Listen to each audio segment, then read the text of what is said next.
Hi, I'm Kat. And I'm Jay. And today we're reviewing Sunset Overdrive!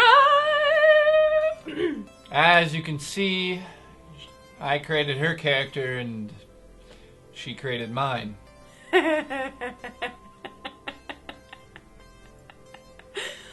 Oh, I'm drunk with power. Yeah. This is stuff I had around, as is this, of course. So I'm wearing a wig, makeup, and also And a this moose hat. one elegant glove. One elegant glove. Look like you're ripping it with your big meat paws. No, I'm not. As you guys know, I ask questions now on Twitter and Facebook. I've got 3 reviews coming out, so questions will be posted on our Facebook page. Let's get right into Sunset Overdrive right away. The first question we have one from Shane and one from Andrew, and they both basically ask, does the Insomniac comedy vibe stay consistent throughout? Hells yes it does. It is so funny. It constantly is referring to itself as being a game. Self-aware. Self-aware. The whole time. Like, the first time you're in a boss fight, it's like, you're aware of the rule of 3, right? You're like, what? At one point, they're like, oh, what's your name? She's like, oh, I don't know, but it floats above my head when I play multiplayer. Simon also asks, the gameplay looks fun as hell, but is the story entertaining enough to make it worth buying for full price? Absolutely. I think it's gorgeous. I mean, yes, the gameplay is fun, getting around is amazing, it's great, the game... Anyways, we'll get into it all, but... hells yeah. The story is fun and exciting and ridiculous the whole time. It was, of course, developed by Insomniac, guys who brought us Spyro the Dragon, as well as Ratchet & Clank, and it has brought that comedy, and thank goodness, I was hoping for the guns, the amazing guns from Ratchet & Clank, and they did it. They brought us those guns just in this punk rock experience instead. Love it. It is set in a fictional city called Sunset City in 2027, where people have drinking too much of Overcharge and they've turned into OD, these monsters, and they're running rampant around the city. There's also other bad guys too. There's guys called Scabs. People have kind of splintered off into different groupings. Scabs are these bad guys that you get lots of money from, and they're around and they just keep trying to blow you up, and they're really angry. Very punk rocky. That just occurred to me. And there's, of course, PhysCorp, which are the robots, and PhysCorp is the reason that this horribleness has gone down, and they are trying to kill you as well. Everyone's trying to kill you, pretty much, mostly, except for the few friends that you make. And the whole game is about escaping the city. You want to get out of there any way you can, and you try many, many ways. Another quick question from Christian on Facebook. He asks, I'm worried about the grinding and jumping mechanics. Does it flow easily? What style does it compare to? So we're going to get into the gameplay and answer that right now. I think this is probably the best part of the whole game. What, you agree? Oh, I totally agree. What do you do? Oh my god, you do everything. In this game, you grind, you dash, you bounce, you zipline, which is kind of part of the grinding, because you can grind on rails, or you can grind on top of the zipline type things, or you can go underneath and zipline like a normal zipliner. You can bounce off things, you can run along walls, you can like run around corners and then continue running around the wall. You can smash down, oh my god, your melee is really cool, you can it's amazing. Traveling around the city, I love this game. Traveling around the city is so much fun. You can just, it's flawless. Getting around is amazing. The very, very odd time, you're like, I screw that up. And at the beginning, there's a little bit of a curve, but as soon as you get that curve, it's just like, boom, boom. At the beginning, Jay was watching me, he's like, you suck.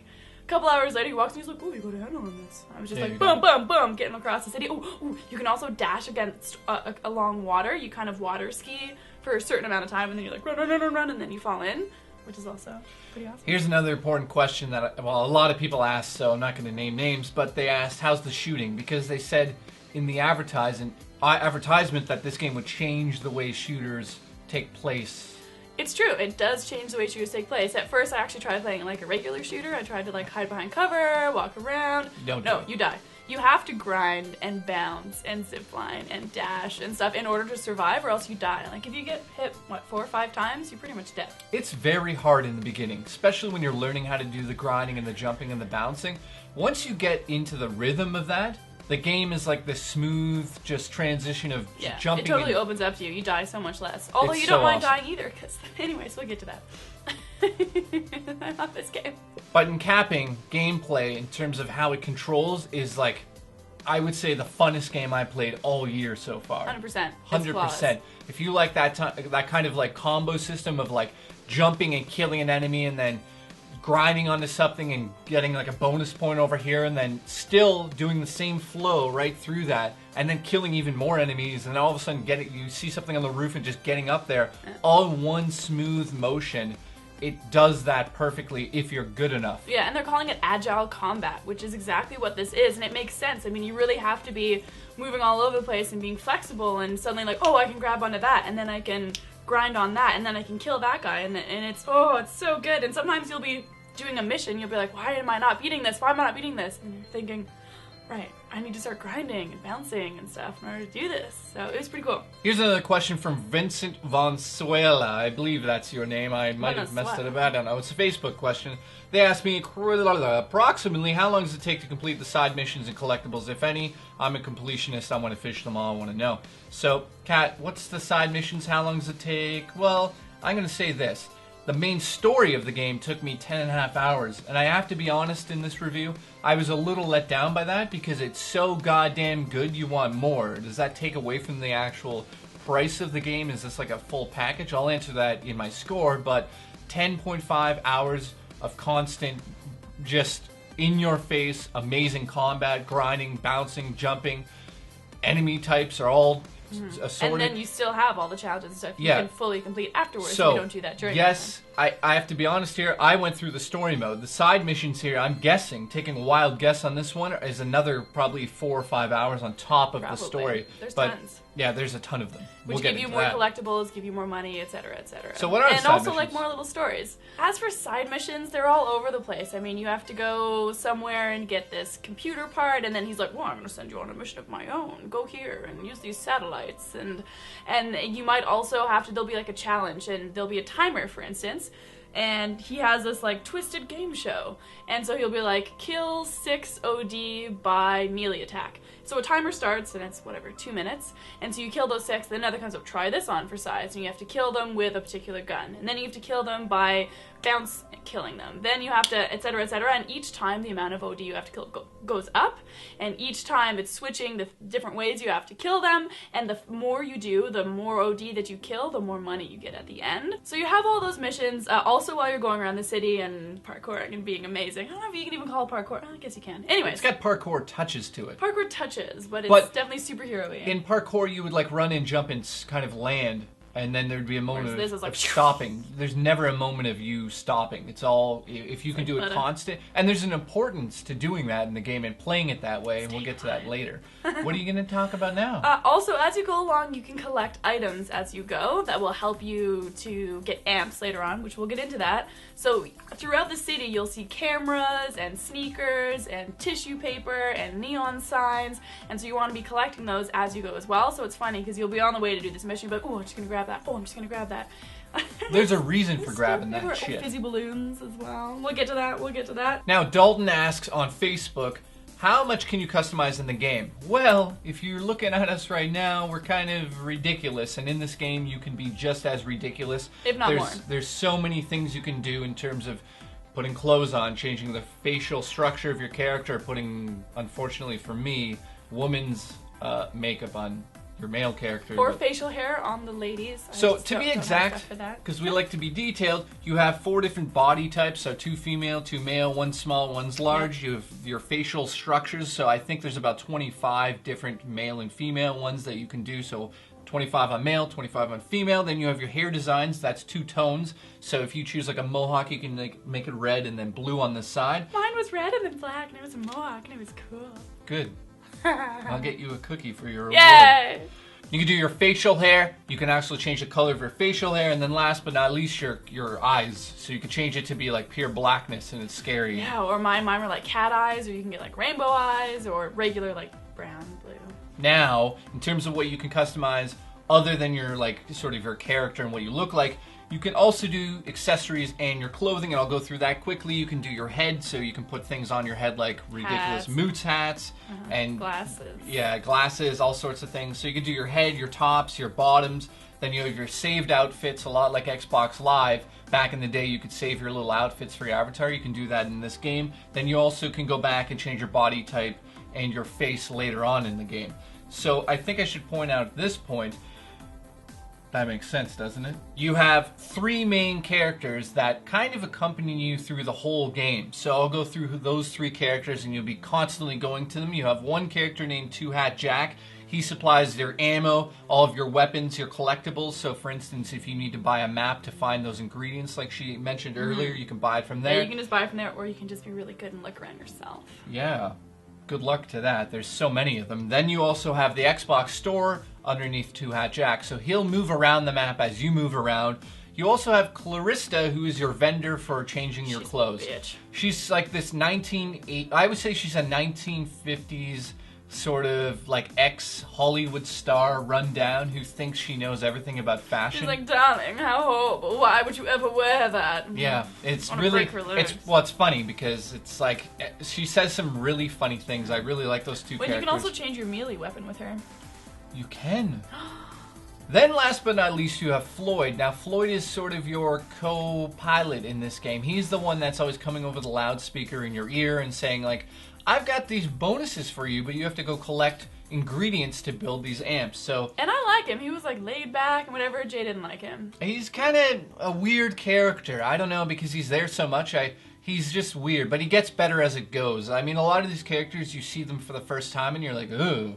And then you kind of like them. And by the end, I got emotional, believe it or not, in this game. So what does Floyd do exactly? He supplies you with amps. Now, amps are kind of a buff for your style meter, and we're going to get into that right now. So in terms of the amps, you collect ingredients and then bring them back to Floyd, which turns into a little mini, I'm going to call it a tower defense thing, where you set up traps. And this is such a cool part of the game. You have different types of traps that you unlock while you're playing the game, and you set them up outside of the cooling vats. So these vats are cooking up the OD juice, like the actual overcharge from the game. And he's a chemist. So Floyd's a chemist who's designed these things, and he's like, I got a new one, but I need these like shoes and this and that. You put it all in the vat and it cooks, and as you're sitting there, you put your traps around this area, and then you start cooking it, and it's like tower defense, except you're in motion. And you know, leading back to the motion of this game, it's incredible. Yeah, and again, if you're not grinding and jumping and this and that, it's really hard. And the further you get along, like he moves into a shipyard, and then there's 2 vats that you then have to defend, and it gets more and more complicated as you go. But the amps, of course, improve. If you look at the top right of the screen over there, you see your style meter. Your style meter builds up based on the style you're playing at. Now, the style meter, you can equip amps to it, which are basically buffs. So the reason you'd want to go and collect all the ingredients I'm about to say is because when your style meter goes up, it kicks in those amps. And when those amps are kicked in, you'll do amazing things with them. So you're shooting cameras to get the lenses, the fizzy balloons to get the air out of them, the stinky sneakers because they have something inside of them as well. And what is the other thing? Toilet paper, and last but not least, overcharge signs. So toilet paper is hanging on posts, and then overcharge signs are on the sides of building, which require you to do parkour.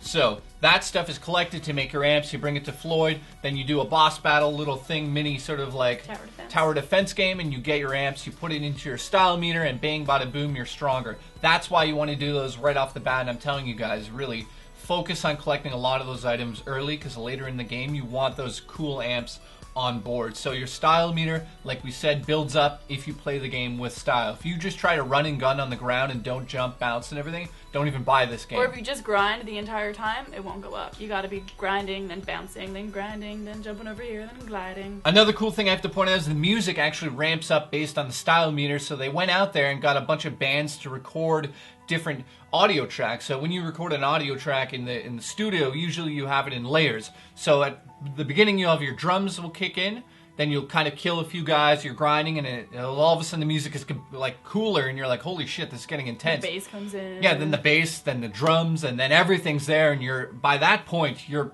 playing an amazing game. It really amps it all up, and it really works. So kudos to the people who decide to make the music go in line with the style meter. Lastly, there's something in the game called badges, and these are buffs that you can put onto your character. They're different from your style meter and your amps, and different than your weapons. These are things like, very simple things like, you get a 10% boost on your jumps, or you can jump higher, or you can do this quicker, or you get, the crazy things like the ability to like shoot out a tornado and it can catch on fire. It's ridiculous.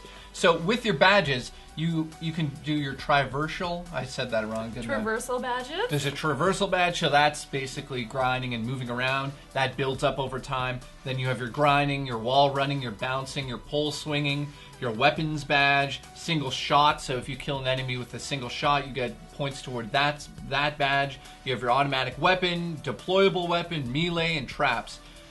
Kill badges for killing certain ODs. So you kill an OD. Fisgo or scabs. Yeah, there's so much going on in the background of this game while you're playing it. You go into your menu system, you see the badges. This is where I have to say, for the first time ever in this review, is a negative. It's so convoluted. I have no idea. It took me like a good 4 hours into the game to really start to understand what the hell the badges were doing. Yeah, they're a little frustrating. And then once you get them on to your character, the upgrade system and the ability to be able to switch it, I think the real problem is they don't differentiate.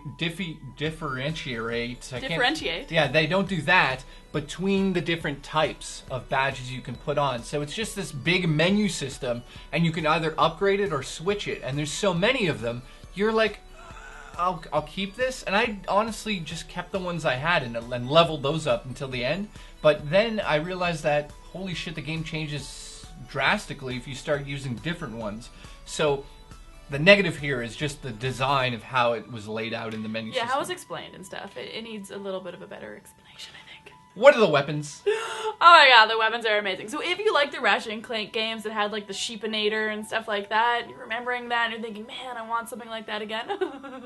They have the TN Teddy, which is a cannon that shoots teddy bears strapped with dynamite. There's also like a kitty one apparently. I haven't got this one yet. I really, really want it. You didn't get it either, so I can't wait to get that one too. Kitty launcher. Anyways, they're fantastic. At a time, you can just hold 8 guns, so you want to choose wisely because depending who you're fighting, they're going to be stronger against certain people, and some are more wide range and some are more direct. Some involve fire, which are really good for OD. Some involve lightning, which are better for Fisco, etc., etc. But here, I'll give you a rundown on some of the guns. One of my favorites would be the standard issue assault rifle, which is the AK Fuck You Up.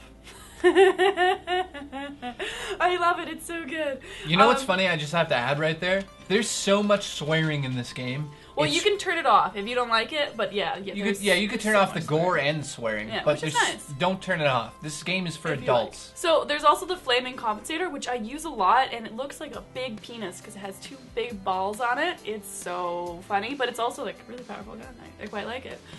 There's the high. You got awkward at the end of that one. I got a little awkward. You like the dicks. It was weird. The one-handed dragon, that one was super cool. They're all awesome. Oh my god. The murder ring, the turret copter, the shortly. Let me just say, the turret copter is freaking awesome. Little turrets come out of these balls and guns hang from them, and the helicopters will follow you around for a second and shoot enemies as you're in that little zone. I thought, wow, like, I can't get over how cool the weapons are, but listen to this, it's from Insomniac, so if the weapons weren't as good as they are here, I'd be a little let down. And just like in Ratchet & Clank, the more you use them, the more they level up. So if you really like a gun, or you think you like a gun, and you'd like to see where it's gonna go, just keep on using it, and it'll slowly level up over time. Also slap apps on it, because that'll make it more useful, and make you want to use it more, so that'll level up quicker.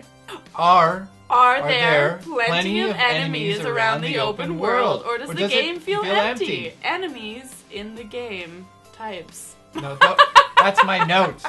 We're supposed to do that. Oh, okay. So Connor, how many enemy types are in here? Tons. You'd think from the types? Trailers, well, there's 3 Oh, different actually, enemy types. right. But OD have you? OD, there's so many different ones. There's the poppers, there's the regular ones, there's the ice ones, there's the big tank type ones. There's tons. There's a lot. Let's just say this. There's enough in the game to make it interesting. And he's asking, do they show up enough in the world? They're all it's amazing. And they're fighting each other sometimes. Like, you'll see scabs fighting OD, and you're like, what's going on over here? Oh, I'll just leave them to it. It's awesome. So don't have worries that, like, you will definitely go through areas that are empty.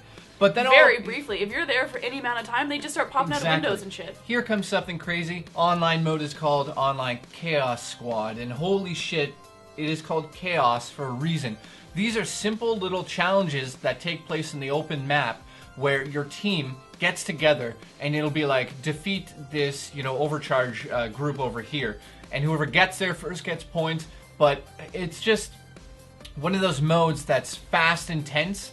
I kind of wish it had more multiplayer in this, like actual co-op. I'm hoping there'll be DLC maybe for a co-op kind of thing, or different kinds of missions. But like Chaos Mode is literally these like very short little missions, and there's a whole bunch of you trying to kill a certain amount of enemies to get first place in this certain like little mission.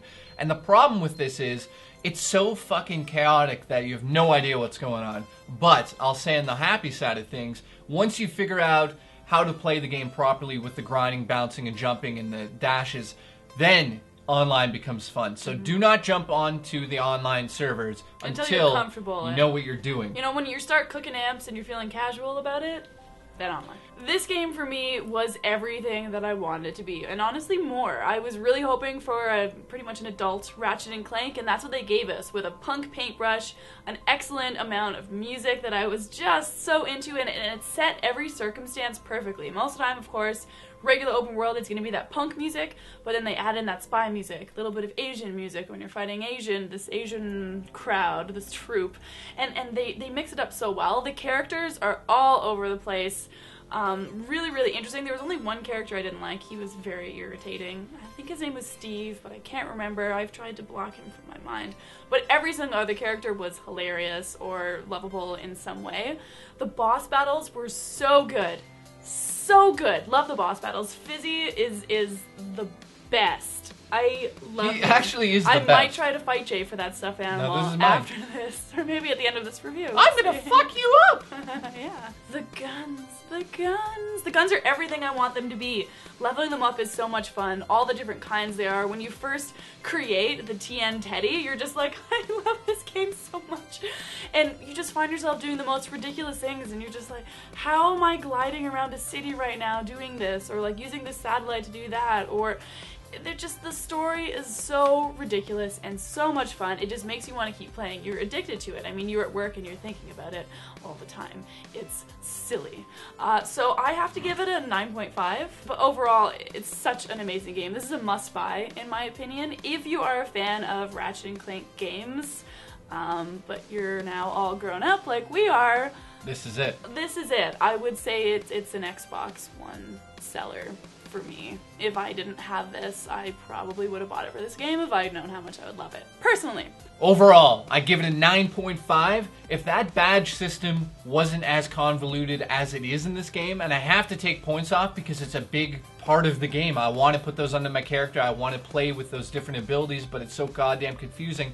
That's literally the only thing I saw on the screen while I played this game for like 15 hours where I was like, I don't like it. Everything else, holy shit. By the way, this right here is now my new favorite enemy, like boss, in any game so ever. Good. I don't think there's a game out there that I've had this much fun with. If you're sitting there, like they asked JB and Donald, do you buy an Xbox One for a game? Finally, you can buy, well, there's another game coming out which I'm reviewing, which maybe you buy the system for, but this one right here is definitely something you want to play. If you're a video game fan and you only own your PS4 over there and you're thinking about getting an Xbox and waiting for the game to get it for, this is the one. If you're one of those fanboys out there who's like, oh, Xbox sucks, all that shit, guess what? Xbox now has a fucking franchise that's incredible on its system. Yep. Unbelievable work, Insomniac. You nailed it. I'm glad Microsoft grabbed this. It's all exclusive to them, so good work on that. There's lots of shit for you Sony fanboys coming, lots of shit for Xbox fans coming. We're going to be covering a lot of games. I've got Shadow. What do I have right now? Shadow. Why was it going Shadows of Mordor? Bayonetta. I did that. Bayonetta 2 I've got coming up. I've got Lords of the Fallen coming up. I even have right now Halo Master Chief Collection with the multiplayer and all that jazz coming up. So questions for those. Like I said, if you want to actually get into the review like all these people have, go to the Facebook page, ask your questions. I'll leave like sort of, I'll make something there and you guys just post onto that. Or I'll be on my Twitter or I'll be on my Facebook. Ask the questions or even ask the cat on her Twitter. They're under bar here, or right there's hers, mine, whatever. Thank you so much for watching. Anything else you want to add to this game review? I mean, this game is like, how did they do it? I don't know. How did they do it? I don't know. That's my Fizzy. I want him back. I'm going to make you stand in the corner like that until it's really awkward. Ew, she's putting her ass towards me, which is not good because I fed her chili.